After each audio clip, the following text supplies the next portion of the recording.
Today we're talking about the Superman films. This is a series of films that I've always loved, and Superman more or less is the OG superhero. Not necessarily the first, but probably the most iconic. I've always loved this series, and apart from just a few films, most of them I think are actually really good too. So without further ado, I figure I'd give my ranking from worst to best. Coming in at number 9 is Superman 4, The Quest for Peace. This is not a good film. Essentially, Canon Films got rights to the series to make a couple of films, but this one bombed so hard they never got to make a second one. It was also more or less illegally made.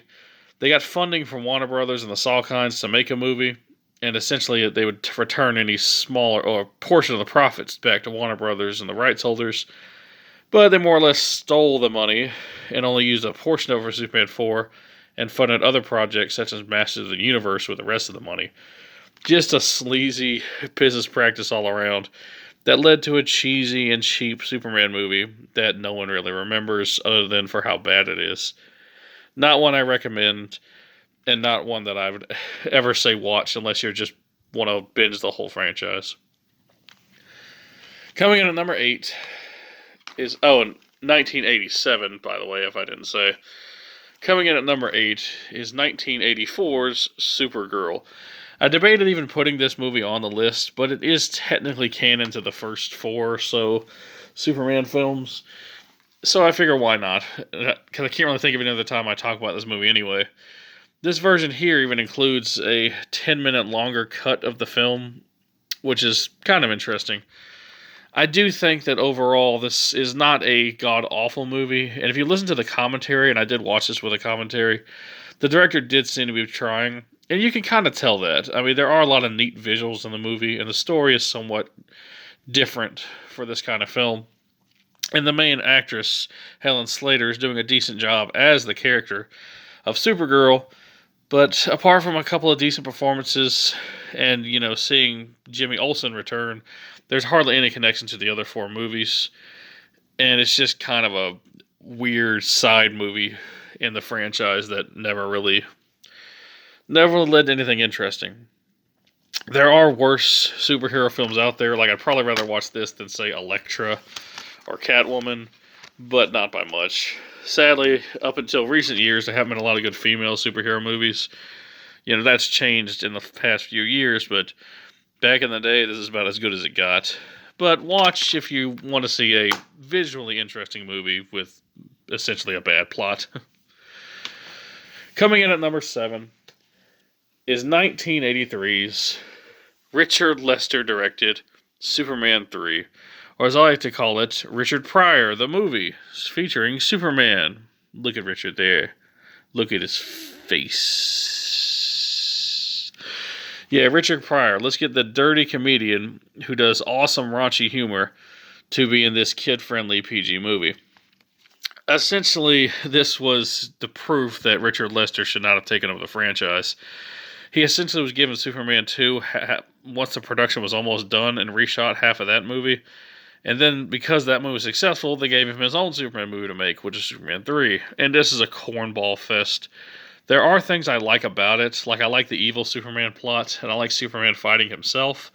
But apart from that, I wouldn't really recommend this movie. It's not good, but it does have a few decent moments in it, and it's not god-awful. Better than 4 and Supergirl, but that's about it. So 1983's Superman 3. Watch at your own risk.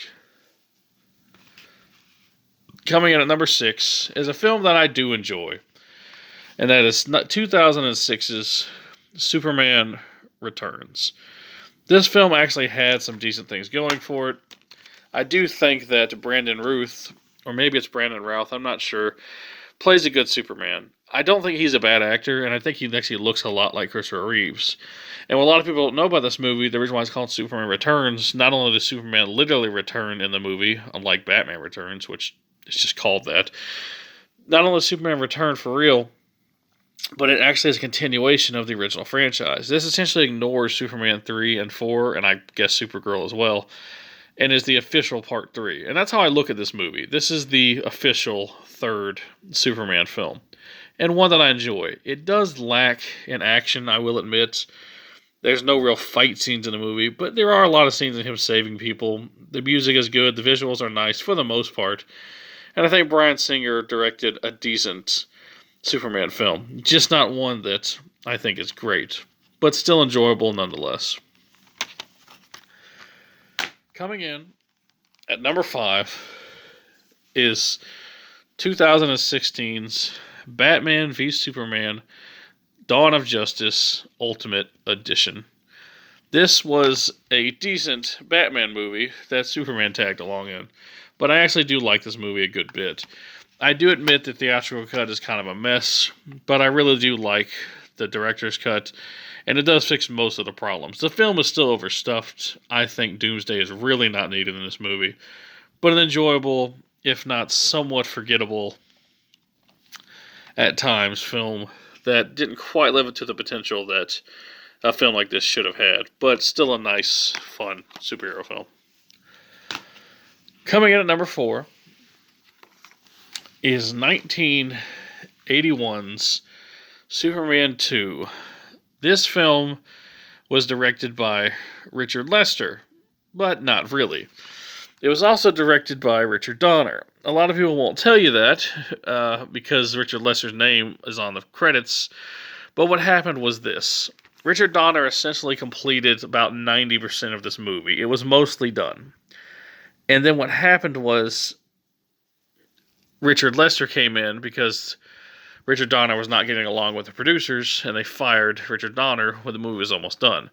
They gave the film to Lester and said so he can get directing credit to redirect 51% of a 90% completed movie. So essentially, 39% of this movie... No, sorry, my mistake. 49% of this movie is still Richard Donner's movie, but the other 51% is new footage by Lester, and it's all silly and cheesy and doesn't jive well with the rest of the film. This is essentially a Frankenstein together movie. Not to the absurd lengths of something like the 2017 version of Justice League, which will not be featured in this list. Nothing against that movie, but it feels more like a team-up movie than a Superman film.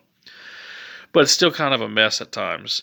It does feel like two different people directed this movie. I still do like the theatrical cut of this, but I think it has its problems.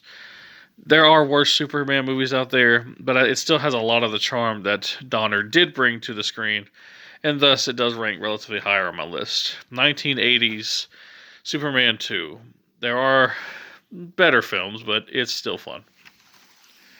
Which leads us to number 3. 2013's Man of Steel. I know this film has its problems. I do think the story is a little overstuffed, and there are a few plot inconsistencies and things that don't quite make sense. But this was the first time we've seen Superman go full badass. He just kicks so much ass in this movie. There's so much action, so much enjoyable shit. I like this film. I know it does. I know it has its problems, but I don't think it's a bad movie whatsoever. I think it actually brings a lot to the table and gives people an interesting Superman experience. Not a perfect one, but still a really good one. Essentially, this is the Superman movie that I think we needed at the time, and I think it's probably, not necessarily, but probably my favorite Zack Snyder film. Which leads me to number 2, 1978's Superman the Movie. I love this film. It may even technically be the best Superman film, but either way, it's very enjoyable. This was more or less the first superhero movie that really started the genre. It more or less created the template that we know for all Superman movies. It stars Christopher Reeves in his first outing as Superman, and he must stop Lex Luthor from destroying California with a bomb for real estate purposes. It also has Marlon Brando as Jor-El, Superman's father. And it also features Terrence Stamp and these two other people here as exiled Kryptonians who get sent to the Phantom Zone. And that reoccurs in Superman 2. It's a big, epic, huge movie, and I actually recommend this one. There's even a 3-hour cut and a TV cut that I think are slightly better than the theatrical cut, and I do own those versions as well. and I recommend them. This is just a truly amazing film. It's a feel-good movie. Most of the effects actually still hold up rather well. It is a little dated in some aspects, but to me, this is the perfect template for what superhero movies are and became even to this day. If you like modern day superhero films, I think you need to thank Superman because it more or less started the genre. But it's still not my favorite Superman film. That would have to be 2006's Superman 2, the Richard Donner cut. This is Superman 2 as it was intended to be. They completely got rid of pretty much all the footage that Richard Lester filmed, restored all the footage that Richard Donner had filmed, and filled in the remaining 10% with stock footage and outtakes, unused footage they had during the production of the first two films. And it really works. This is Superman 2 as it was intended, and it's damn near perfect in its construction. Even though it had to be slightly hodgepodge together because they were missing about 10% of the footage they needed, they did make it work. And this is a really solid cut of the film. It's also my favorite Superman film. It features Superman stopping General Zod and his cronies from taking over the planet after Kal-El's father, Jor-El, had sentenced them to the Phantom Zone, and they escaped after the events of Superman 1. This is an awesome Superman movie, and if anyone out there does like the character of Superman, this is the film that I recommend to them. The first one and Superman 2, the Richard Donner cut, to me is the perfect duology of Superman. Well, that's my list. I appreciate